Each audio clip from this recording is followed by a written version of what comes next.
आपको पता है कि हाल ही में पार्लियामेंट में राहुल गांधी जी ने अपनी बात रखने के लिए बार बार ये आग्रह किया और कहा कि मैं भी कुछ पार्लियामेंट में कहना चाहता हूँ।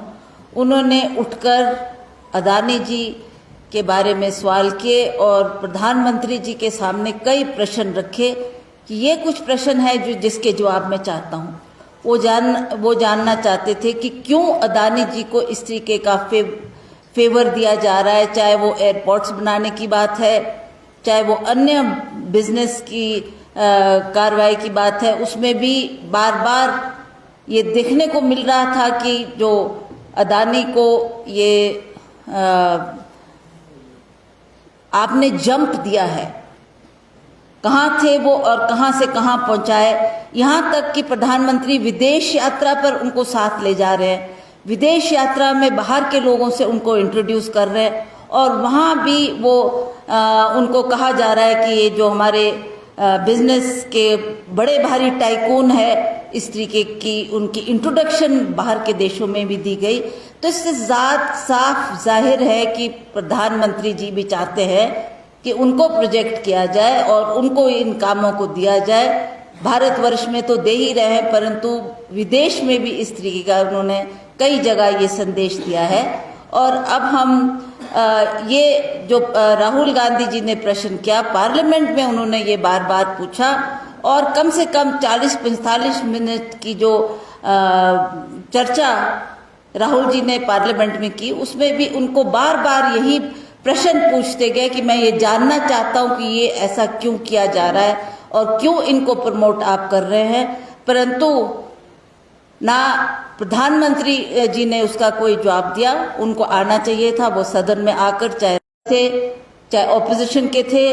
अब इसमें हमारे ऑपोजिशन की पार्टीज भी, अन्य दलों की पार्टियों ने भी कांग्रेस का समर्थन में वो लोग उतर कर बार बार उठाया कि हमारे को बोलने दिया जाए, राहुल जी को बोलने दिया जाए। वो कुछ बात अपनी रखना चाहते थे, परंतु स्पीकर साहब ने भी उसको नजरअंदाज करते हुए उनको समय नहीं दिया और तुरंत ये जो कार्रवाई हुई उनकी सदस्यता को रद्द किया गया। और जो उनको एक सरकारी मकान अलॉट हुआ था, उसमें भी उनको एक लेटर आ गई है कि 30 दिन के अंदर अंदर आपको ये मकान भी वकेट करना है। हमारे जो कांग्रेस पार्टी के अध्यक्ष है, राष्ट्रीय अध्यक्ष, उन्होंने भी इस बात को राज्यसभा में भी उठाया और राज्यसभा में भी उन्होंने कहा, इन्हीं बातों को लेकर चर्चा के लिए उन्होंने इस विषय को उठाते हुए वहां भी मांग की कि हमको इन बातों का जवाब चाहिए। पर ना वो उनकी बात को रिकॉर्ड किया गया, ना वो कागज पे वो बात आई और ना ही उसका जवाब कोई उनको मिला। उसके बाद हमने जितने भी कांग्रेस के लोग थे, अन्य पार्टी दल के लोगों ने हमारा समर्थन दिया और हमने जाकर वो एक रोष जाहिर करते हुए हमने वो विजय चौक तक वो रैली निकाली। विजय चौक तक हम गए और उन्होंने वहां पर सभी को रोका गया और सभी को कहा गया कि अब हमने ये धारा लगा दी है, आप इसका उल्लंघन नहीं कर सकते, आपको आगे नहीं जाने दिया जाएगा। और सभी को बसों में बिठा कर वो उन्होंने उनको वो उस पॉइंट पर ले गया जहां पर उनको नजर बंद किया गया, मतलब जेल में रखा गया और घंटों तक हम लोग जेल में रहे और अंत में शाम को छोड़ा गया। मतलब ये बात हमने वहां प्रेस में भी कही, प्रेस वालों से भी ये वार्ता की, परंतु उसकी कोई ना प्रेस ने ये बात उठाई, ना प्रेस में इस बात का कोई जिक्र हुआ कि इस तरीके का बर्ताव सरकार आज हमारे मेंबर्स के साथ कर रही है जो बार बार अपनी बात रखना चाहते हैं। तो ये बात हमने प्रेस के सामने भी कहनी चाहिए, परंतु जब सुबह अखबार खोलो तो ना ये प्रेस में इसकी कोई बात आ रही था, ना न्यूज में आ रही थी, ना टेलीविजन में आ रही थी। तो इस बात को दबाया जा रहा है और जो राहुल गांधी जी बोलना चाहते थे उनको बोलने नहीं दिया और इस पे ना कोई कार्रवाई की गई। मैं आपको बताना चाहती हूँ, मतलब थोड़ा मैं आपको डेट्स बताना चाहती हूँ कि कितनी जल्दी इस बात पर इन्होंने इस काम को किया है। जैसा इस केस की टाइमलाइन 13 अप्रैल 2019 थी कर्नाटक में कोलार में चुनावी घोषणा भाषण देते हुए श्री राहुल गांधी जी 16 अप्रैल 2019 को उन्होंने अपनी बात रखी और बीजेपी विधायक पूर्वेश मोदी ने गुजरात में सूरत में शिकायत दर्ज करवाई। 17 मार्च 2022 को शिकायतकर्ता ने अपनी शिकायत पर गुजरात उप न्यायालय से रोक लगाने की मांग की। हाईकोर्ट ने रोक लगा दी और 7 फरवरी 2023 को श्री राहुल गांधी ने लोकसभा में अडानी और पीएम मोदी की शिकायतों पर सवाल उठाते हुए भाषण दिया। 16 फरवरी 2023 को शिकायतकर्ता ने गुजरात उच्च न्यायालय में रहने के अपने अनुरोध को वापस ले लिया। फरवरी 27, 2023 को निचली अदालत ने सुनवाई फिर शुरू की। मार्च 23, 2023 ट्रायल कोर्ट ने राहुल गांधी को दोषी ठहराया और अधिकतम 2 साल की सजा सुनाई, जो कि कभी हिस्ट्री में ऐसा नहीं हुआ कि इतनी तुरंत कार्रवाई इस पे की गई। और लोग 24 मार्च 2023 को लोकसभा सचिवालय में 24 घंटे के भीतर राहुल गांधी जी की सांसद सदस्यता को रद्द कर दिया गया। तो ये एक बहुत ही गंभीर विषय है जो कि आज पूरे भारतवर्ष को इसने हिला के रख दिया है, परंतु सरकार ना इस पे कुछ सुनवाई करना चाहती है और ना ही इस पर कोई जवाब देना चाहती है, जो हमारे लिए एक बहुत बड़ा प्रश्न है। तो इसी बात को लेकर आज हमने ये प्रेस कॉन्फ्रेंस की और हम चाहते हैं कि ये संदेश हमारा पूरे भारतवर्ष में जाए कि किस तरीके से मोदी सरकार आज अन्य दलों के साथ मिलकर जो कांग्रेस ने अपनी आवाज को उठाया, इसमें 18 दल कांग्रेस का साथ दे रहे हैं। उन्होंने भी कहा कि ये बहुत गलत बात है। हमने लोकसभा राज्यसभा में भी अपनी बात को रखने का प्रयास किया, परंतु इस बात की अनसुनी की गई। तो इसी विषय को लेकर आज हमने ये प्रेस कॉन्फ्रेंस यहाँ पर की है। आप सब आए, आप लोगों का सबका मैं बहुत बहुत आभार और धन्यवाद व्यक्त करती हूँ। मैडम, जो अभी हाल ही में यूथ कांग्रेस के 150 पदाधिकारी निकाले गए, अपने पदों से अपने भावुक किए गए जिन पदों से, इससे क्या पार्टी स्ट्रॉन्ग होगी कि थोड़ा फर्क नहीं पड़ेगा? देखिए, कुछ आदेश दिए थे यूथ कांग्रेस के लीडर्स ने दिल्ली से कि आप लोग इस कार्य में भाग लेने के लिए वहां पर पहुंचे, पर ना उन्होंने कोई कारण बताया कि भी हम क्यों नहीं आ पा रहे या क्या वजह है कि हम नहीं आ पा रहे। बिना कुछ रीजन दिए they did not come, so that is why this action was taken. Ma'am, Congress का आगे क्या स्टेप रहेगा, क्योंकि जिस तरह से लगातार विरोध जो है वो सड़कों की भी हो रहे हैं, और अगर सदन की बात की जाए तो विपक्ष एक तरह से सदन के भीतर विरोध करेगा। क्या सदन में हिस्सा लेंगे या फिर सदन के बाहर ही लेंगे?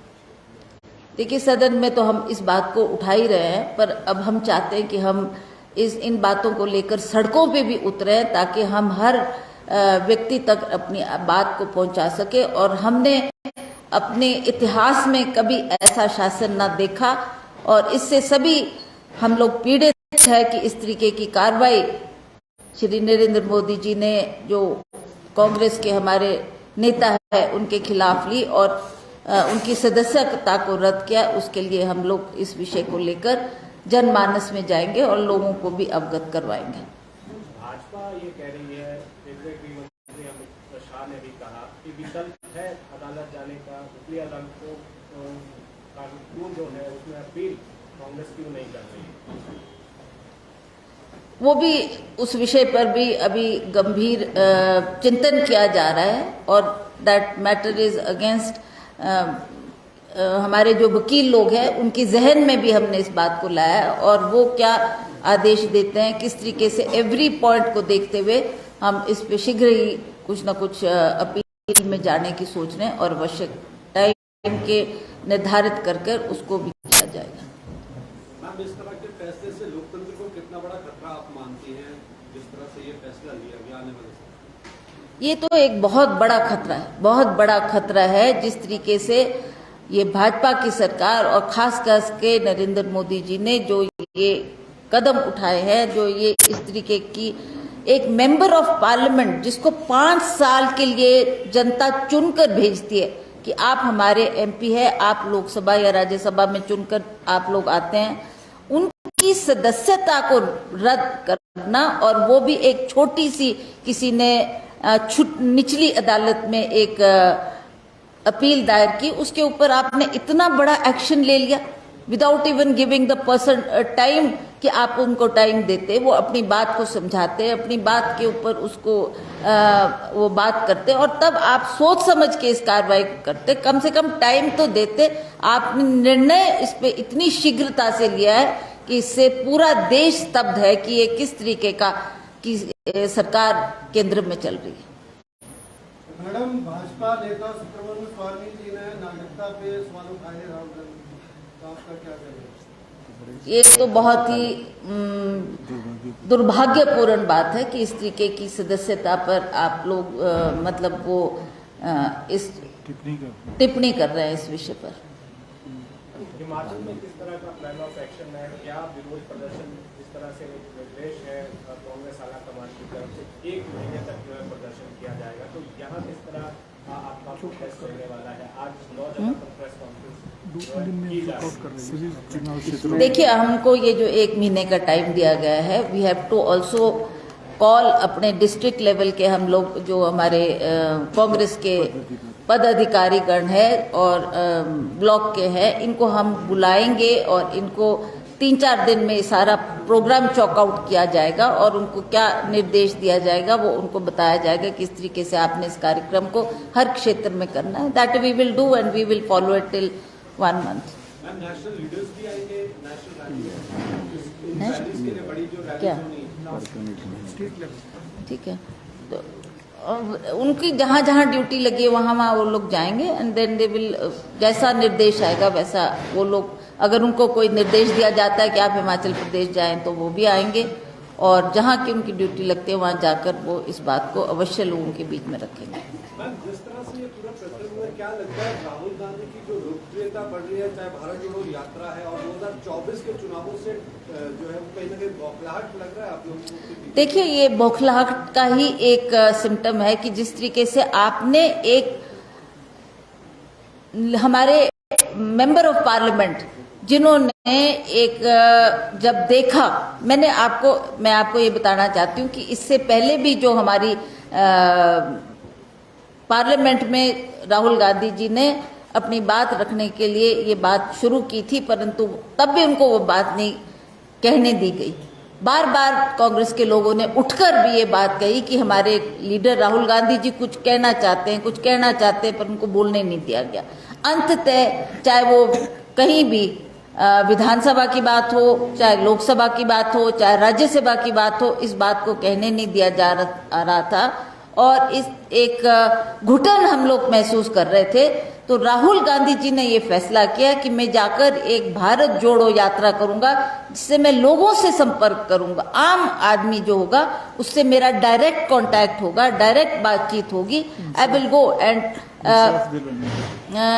ही स्टार्टेड दिस यात्रा फ्रॉम कन्याकुमारी टू श्रीनगर, और वो चाहते थे कि जिस तरीके से बेइंसाफी की जा रही है लोगों पर, जिस तरीके से उनकी आवाज को नहीं सुना जा रहा, उनको बोलने का मौका नहीं दिया जा रहा, तो उन्होंने इसी बात को ध्यान में रखते हुए एक कम से कम 4000 किलोमीटर उन्होंने पैदल यात्रा की और लोगों से संपर्क बनाया, डायरेक्ट कांटेक्ट बनाया और लोगों की बात को भी सुना और अपनी बात भी उन्होंने लोगों से कही। तो इससे ये जो मोदी सरकार है, ये थोड़ी इनमें एक बौखलाहट भी आई और ये डरे हुए भी है कि किस तरीके का एक्शन इन्होंने लिया है, जिससे ये भारत जोड़ो का इम्पैक्ट वो देख रहे थे।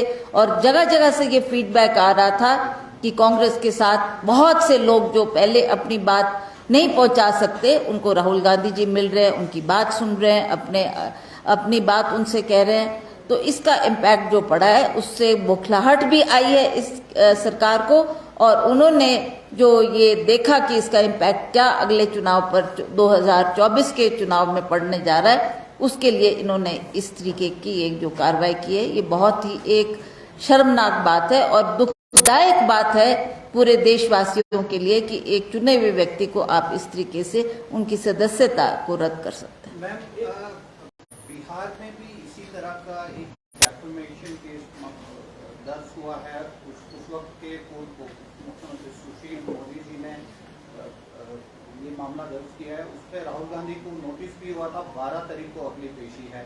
तो क्या आप मानती हैं इस तरह के मामले देश में जगह जगह बढ़ेंगे और क्या आपको लगता है राहुल गांधी और स्ट्रेंथन होंगे और लोग उनके साथ जुड़ेंगे? डेफिनेटली, जैसा मैंने अभी आपको कहा कि जो ये पैदल यात्रा उन्होंने की है उससे भी उनको बल मिला है और एक डायरेक्ट जो लोग संपर्क चाहते थे कि हमारे से डायरेक्ट संपर्क करें, हम इजीली उनसे मिल सकें, उसका इम्पैक्ट भी पड़ा है और इसका फायदा राहुल जी को अवश्य मिला है। और डेफमेशन के जो इस तरह के मामले जगह जगह पोस्ट पे किए जा रहे हैं, क्या आप समझती हैं मिसयूज ऑफ मिनिस्ट्री है? ऑब्वियसली आप ये देख ही रहे हैं कि मिसयूज ऑफ पावर हुआ है with him also. Whenever he wanted to raise his voice he was not allowed, whether in parliament और वेदर आउटसाइड। आप अपनी बात ही नहीं कह पा रहे तो उन्होंने फिर ये रास्ता चुना कि मैं भारत जोड़ो यात्रा में जाकर लोगों से डायरेक्ट संपर्क बनाकर लोगों की बात सुनूंगा भी और लोगों से बात भी करूंगा। उसका इम्पैक्ट को देखते हुए इस तरीके की कार्रवाई केंद्र सरकार ने जो की है वो बहुत ही एक शर्मनाक बात है। लोकतंत्र की हत्या उठकर आ रही है। राहुल गांधी जो केंद्र सरकार और भाजपा के निशाने पर है ही और कांग्रेस ये आरोप भी लगा रही है। क्या आपको क्या दोबारा बोलो तो प्लीज? एक तो ये सवाल बार बार कांग्रेस भी उठा रहे कि राहुल गांधी तो केंद्र सरकार और भाजपा के निशाने पर है। दूसरा जो ये कहा जा रहा है कि जो मेन मुद्दे हैं उनसे ध्यान भटकाने के लिए राहुल गांधी को टारगेट किया जा रहा है। बिल्कुल बिल्कुल, कई अन्य विषय भी है और उससे सरकार का या लोगों का ध्यान भटकाने के लिए आज ये एक मुद्दा बनकर, बड़ा मुद्दा बनकर जो लोगों के सामने ये रखा जा रहा है कि हम राहुल गांधी को टारगेट करेंगे, लोकतंत्र की हत्या करेंगे, कर रहे हैं। और इस तरीके से जो ये संदेश पूरे देश में जा रहा है वो लगता है कि आप लोकतंत्र में जहां पर एक डेमोक्रेसी है, डेमोक्रेटिक वे से हम अपनी बात रखना चाह रहे हैं, आपने एक डिक्टेटर बनकर पूरे भारतवर्ष में जो ये संदेश दिया है कि आपकी आवाज को सुना जाएगा, आप जैसा चाहते हैं वो किया जाएगा। तो this is how a dictator behaves. It long time ago we heard this in history कि Hitler was a big dictator. So similarly it is very very unfortunate कि हमारे देश में भी एक इस तरीके का डिक्टेटरशिप का जो